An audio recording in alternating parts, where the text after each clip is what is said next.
Welcome to another fantastic episode of Fluorescent Future, where science fiction meets science fact. Today's is going to be a bit off the beaten track. We're going to take a look at people that had genuinely good intentions, that just wanted to improve people's lives. And it all went tits up. The road to hell is paved with good intentions. And this literally is the epitome of that statement.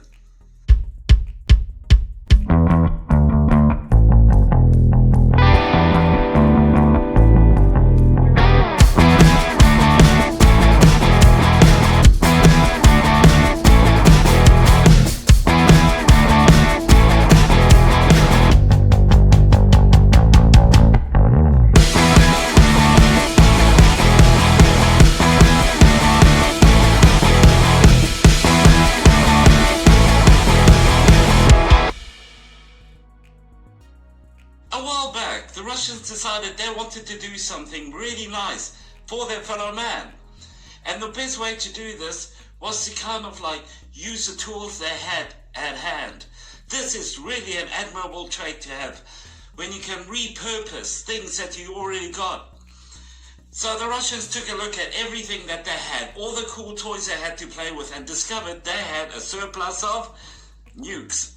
So they thought, right, what we're going to do is we're going to get together and actually do something positive with this. In my personal opinion, someone just wanted to blow shit up. But let's take a look at this objectively, because no one can be that stupid. Even the Russians, come on, let's think this one through. So anyway, the Russians decided they're going to have a big, sort of like a drive to see what they could do with these nuclear weapons for positive gains, naturally. So they decided they're going to have a program, their very own program, their own project, and they called it Nuclear Explosions for the Economy. Nuclear Explosions for the Improvement of the Economy, or something like that. Well, anyway, so they decided, you know what, we're going to take these nukes and we're going to use them in a positive way. I'm not making this up, seriously. So anyway, they decided we're going to kind of make a giant dam using a nuclear explosion. So, boom, they did. But they weren't stupid. No, the Russians may be big and bulky and a bit brutish, but they're not really dumb. They decided they're going to go and use a safe space, Kazakhstan to be exact. Because, let's face it, after Afghanistan, it's on your, let's see, it takes up the number 234th spot of countries you really don't want to go on holiday to. No one goes to Kazakhstan as it is. So they decided that this is a perfect plan. They're going to blow a giant crater using a nuclear device in Kazakhstan. And they did. And the following is what went down.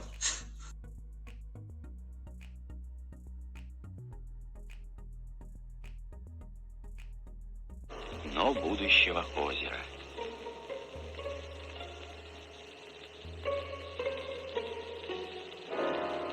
Осталось только прорыть канал и наполнить воронку паводковыми водами.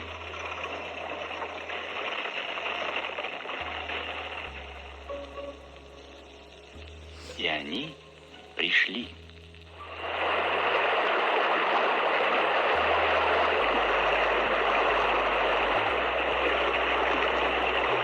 На глазах людей рождалось огромное искусственное озеро. Через 3 суток в воронке было уже свыше 3 миллионов кубометров воды. А она все прибывала.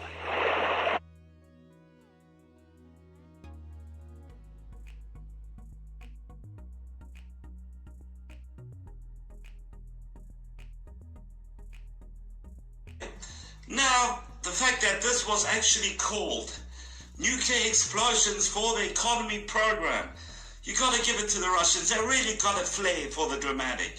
They want to make sure that when they name something, that you actually understand what they're talking about. I'm not saying they're bland because they got big guns and you never insult a 7-foot ogre with a club and a gun. I'm not saying the Russians are that ogre, but they tend to behave like it. Now anyway, this was in 1965, and they decided the best way to do this is this massive hole in Kazakhstan to actually purpose it for the people in the area, despite the fact that hardly anyone lived there. So, in my personal opinion, this is just my opinion, they decided to do a trial run, and their trial run was to use people that, according to them, weren't all that important. Maybe their taxes weren't as high as they wanted. Maybe they were of a different ethnic division to what they actually approve of. I do not know this, but the Kazakhstanians do. So anyway, this big kaboom, massive hole, right? Now, this hole was 100 meters deep, 430 meters wide, and, sorry, crib notes, it could actually accommodate 6 million cubic meters of water. That's a lot of water. And now you have to understand that this is in the arse end of nowhere. So they decided to call this big hole, which they were going to fill with water, the Balpan Lake. I would like to apologize to all Russians. My pronunciation is a bit touch and go, but I'm not taking the piss on this one. Take the piss on everything else, but not that. I am actually trying to pronounce this properly. I must probably just put the name on the side of the screen and hope for the best. Right, Balpan. Anyway, now they took a look at this hole. Now all they needed was water. So they decided, how are we going to do this? What is the best way to get water in there? So they decided they're going to dig a hole all the way through to a lake that they had, a river. And now this river was called Chagan. I know it sounds very Chinese, but it's actually Russian. Lake Chagan. Now they decided we got to make sure that we got safety protocols in place. Now that didn't really work out because otherwise I would have been making a story. So anyway, the bulldozer guys got given the go-ahead by all of those guys in white coats that were apparently professionals. You know, the people that actually check the radioactivity in the area. Anyway, they checked it and discovered that everything is fine, well, according to them. So they sent in the bulldozers to connect this giant hole to Lake Chagan. So what I'm going to do is I'm just going to throw in some footage to kind of like give this story any form of validity, and then explain to you guys the aftermath. Cheers.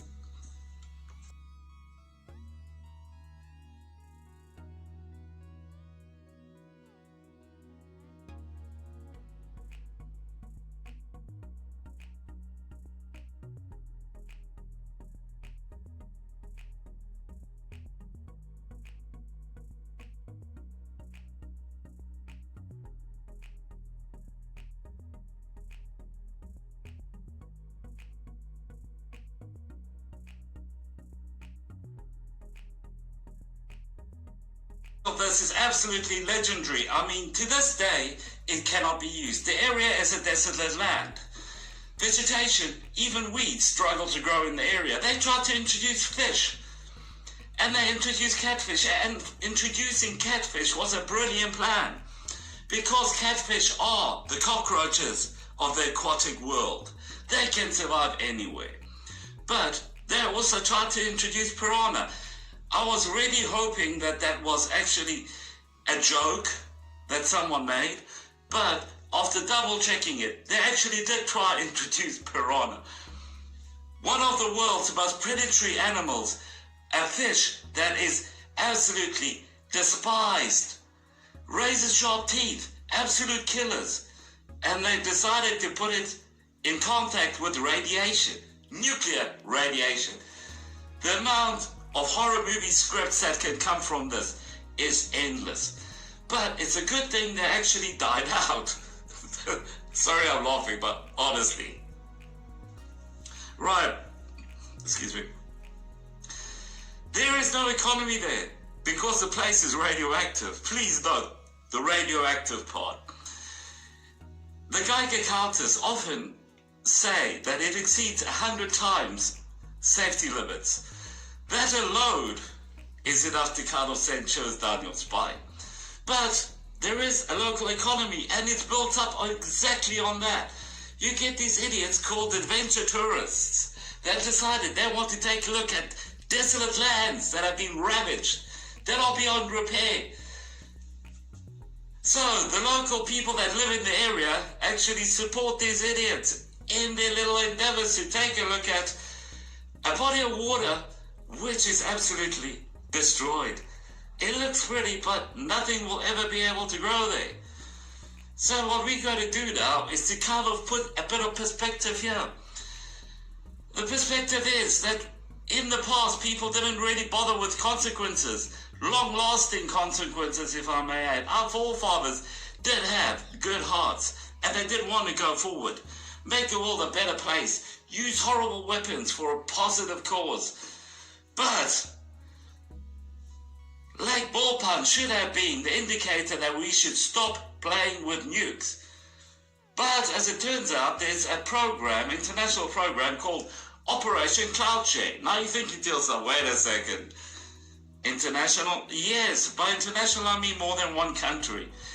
Because the USA was involved in this. Now I would like to just ask with tears in my eyes, aren't you guys supposed to be slightly smarter than that? Clearly not. So anyway, Operation Cloud Share actually had several booms go off over the years. But the Americans decided they're going to stop playing with nukes for positive outcomes in 1975 after 27 projects. You know, if you at first you don't succeed, try again, third time, fourth time, fifth time you should realize that this is a really bad idea.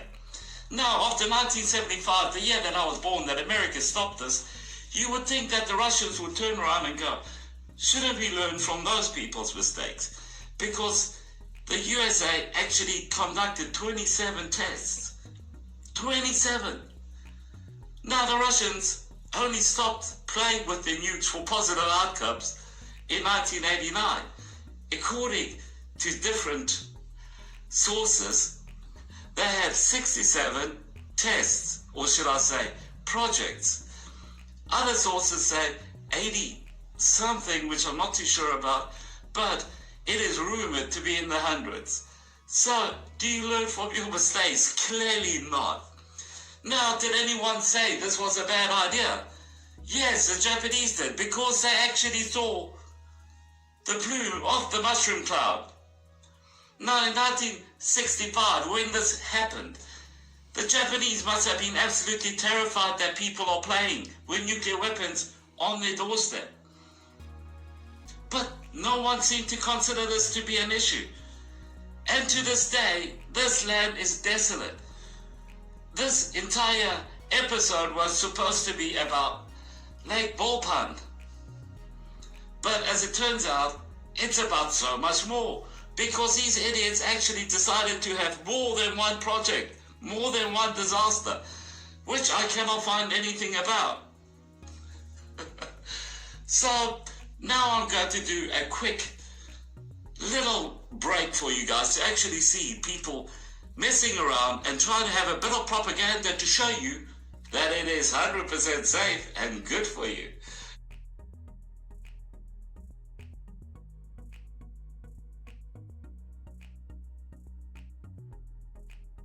И вот озеро родилось. Вскоре гидрологи и медики установили, что вода озера совершенно безопасна в радиационном отношении и вполне пригодна для орошения полей. И человеку здесь нечего опасаться.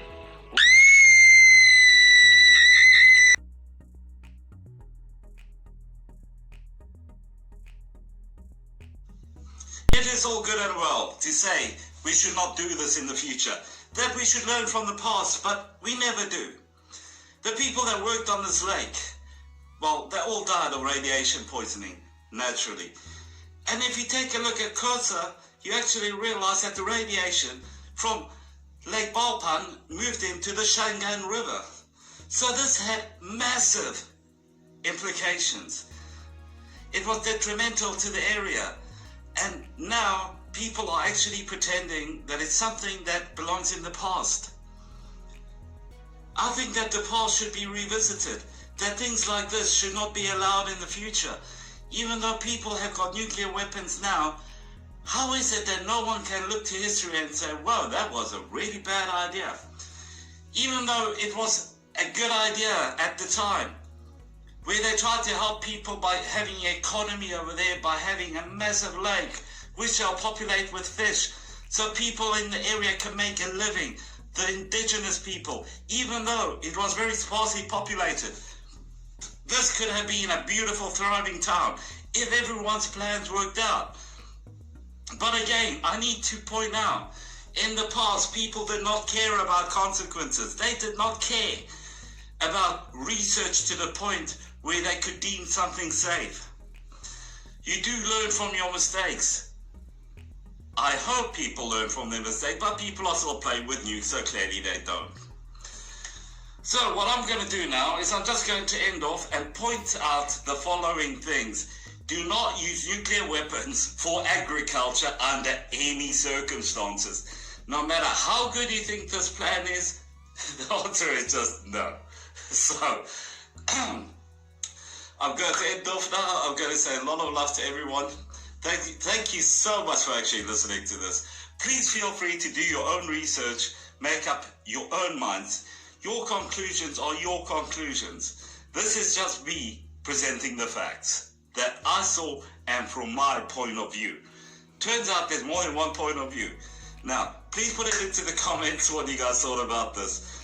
Or you guys can actually start correcting some of the things that I have said. That would also be appreciated, because as it turns out, I'm not the smartest man on earth. I'm just having way too much fun with this. So, guys, a lot of love to all of you. I do appreciate it, guys. I'll see you guys in the next one. Like and subscribe. If I got merch, buy that, whatever. Anyway, guys, peace out.